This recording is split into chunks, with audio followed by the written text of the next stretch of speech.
To be or not to be, a perfect example.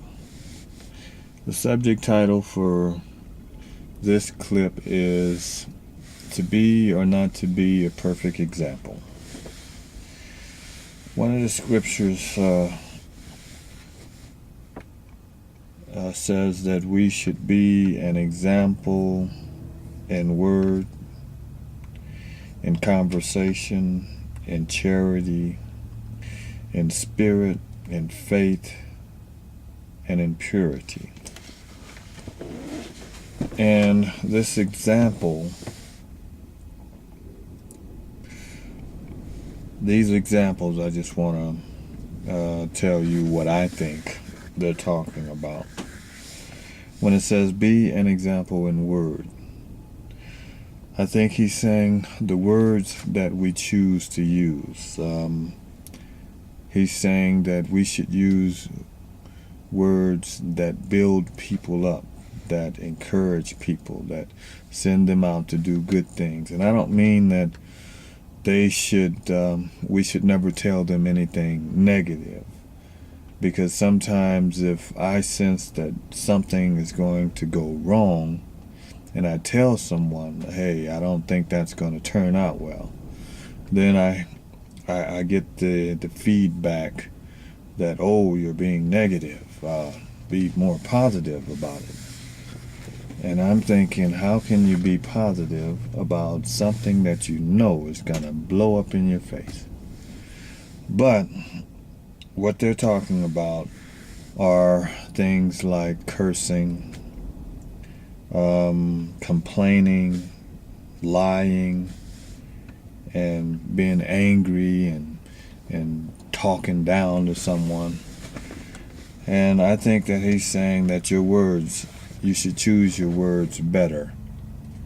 Not exactly what you say as much as the words you choose. I mean, you can tell someone to leave you alone if they're troubling you without using strong words. So I'm thinking that that's what he's talking about. And me, I believe that there are certain spirits that trouble you. Now, in this subject, even though I didn't think it had to do just totally with spirits that trouble people, I decided to kind of mix it in together in the first part and talk about, or actually the whole thing, and talk about the types of spirits that move you to speak certain words and have certain conversations. And so I was thinking that there are spirits that come on you to cause you to cuss. There's spirits that come on you to cause you to complain, cause you to lie, and cause you to be angry. Now, I'm not sure if this is mentioned in the Word, but it's been my experience to feel the presence of different spirits with certain things like this that's going on. And I think it's just like when Jesus asked that one spirit that was troubling that dude his name, and he said, my name is Legion. I think he was saying that's my assignment, to fill this man up with a bunch of unclean spirits. And I think other unclean spirits have other assignments, and they would be called by those names, like the spirit of cursing, spirit of complaining, of lying, of anger. And I think that the Word is saying that we shouldn't be an example of those spirits. And I also believe that when it says we should be an example in conversation, when we're talking to people, when we're discussing things, he's saying that our conversations should be clean. I mean, we shouldn't be talking about sex or trying to argue with the person or gossip about what somebody else is doing. I think that spirits come on you to also trouble you and cause you to do things like that too. Sexual spirits, arguing spirits. I mean, they just trouble you. And the one that I kind of see often is the spirit that comes on people to cause them to talk to themselves. And while growing up, I didn't really see an awful lot of that, but it seemed like from the last 10 years to now, well, no, more like the last 15 years. This is 2012, and the maybe the early 1990s. I began to see a rise in that spirit, and it just seemed to be attacking everybody, and just way too many people are giving in to it, saying, okay, this is natural. But I'm telling you, it's not natural.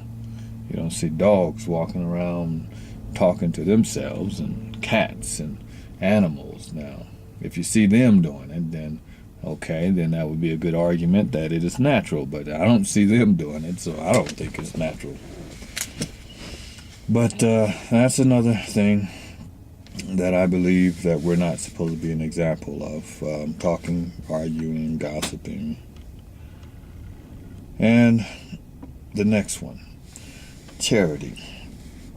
Giving and tithes. We should be an example of givers, which is self-explanatory, and tithing, which is self-explanatory. Now the next one, we should be an example in spirit.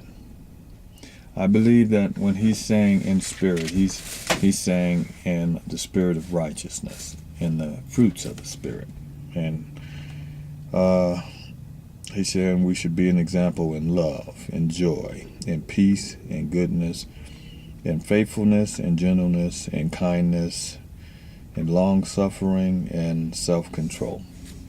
I think that he's saying that these are the examples of a believer, and we should exercise this spirit instead of the spirit of gossiping and arguing and complaining and lying.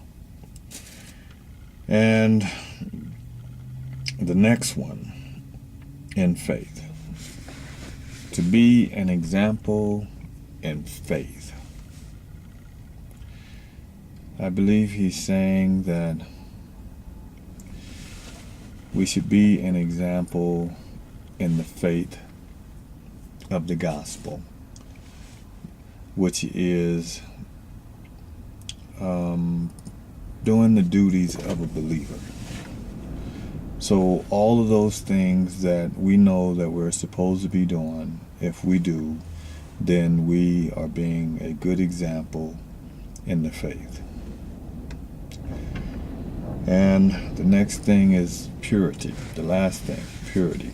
We should be an example in pureness, cleanness. There's certain things not only that we shouldn't be saying, but there's certain things we shouldn't be doing. And he's talking about a number of things that I don't have to mention that we know that's just not clean. If we're not going to be doing it in public, then we know that we shouldn't be doing it. So those things he's talking about. Now, I know we're not perfect, and that's not what this talks about. What this talks about is saying that what you should be doing. Now, if you could do all these things, everything that God expected of you, then you would be a perfect example. But he knows that you're not a perfect example. I'm not a perfect example. But that doesn't mean that because we can't be perfect, it doesn't mean that we shouldn't try to understand what perfection is, because what we can't do today, we might be able to do tomorrow. And if we know what all perfection is, then we'll have a goal to reach for. So that's why I say to be or not to be a perfect example.